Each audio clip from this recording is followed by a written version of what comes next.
Hey everyone, and welcome back to this class, Deep Reinforcement Learning, Deep Learning in Python Part 7. In this lecture, we are going to discuss what are called partially observable MDPs, or PO-MDPs.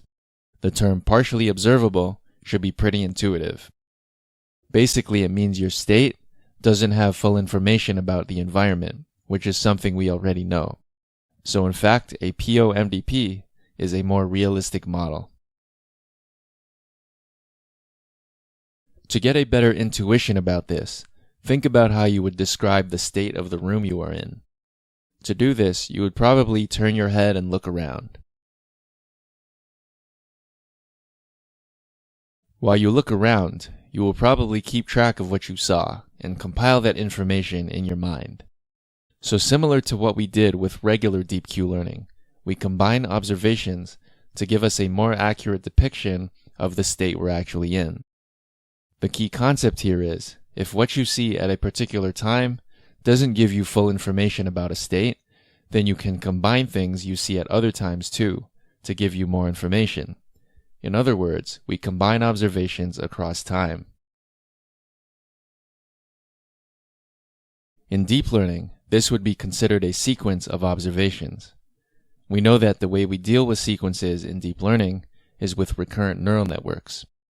By using a recurrent neural network to approximate either the action value function Q or the policy, we can make a function approximator that depends on previous states as well as the current state. Computationally, doing deep Q learning with recurrent neural networks is hard. One complication stems from the fact that what we usually do is randomly sample from the experience replay buffer. However, if we take a random sample, then the states won't be ordered, and we won't be able to feed a proper sequence of states into the recurrent network. Let's discuss some possible solutions to this. First, we can continue to use the experience replay buffer as we have already. In other words, each item in the experience replay buffer is a sequence of 4 observations. Then, instead of concatenating the 4 observations into one image with 4 colors, we can consider it a sequence of 4 black and white images. The downside to this is the sequences will be limited in length. You could, however, use a longer sequence, like 5, 6, 7, or 8. While this limits the sequences to always being the same size, this is actually easier implementation-wise.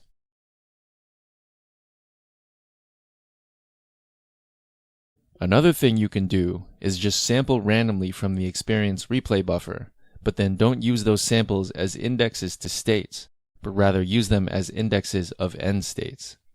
So for example, suppose I randomly pick index 300 and I want to consider sequences of length 10.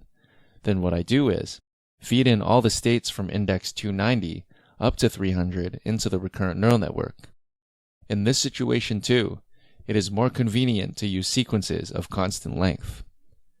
One advantage of this method is that you don't need to store 4 separate images as part of each state, but rather just one. So in effect, that saves memory. Remember that in regular deep Q learning, the state has redundant information. State S of t contains the images x of t minus 1, x of t minus 2, and x of t minus 3. But state S of t minus 1 already contains x of t minus 1, x of t minus 2, x of t minus 3, and x of t minus 4. However, this redundancy makes things easier to implement during training.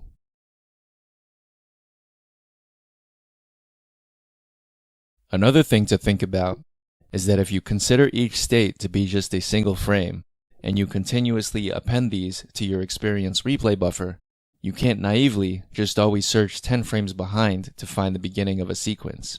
Why might that be? Well, if we choose the 5th frame of an episode, let's say, then it doesn't have 10 previous frames, so we can't go back that far. So you also need some way to keep track of episode boundaries if you're going to use this method.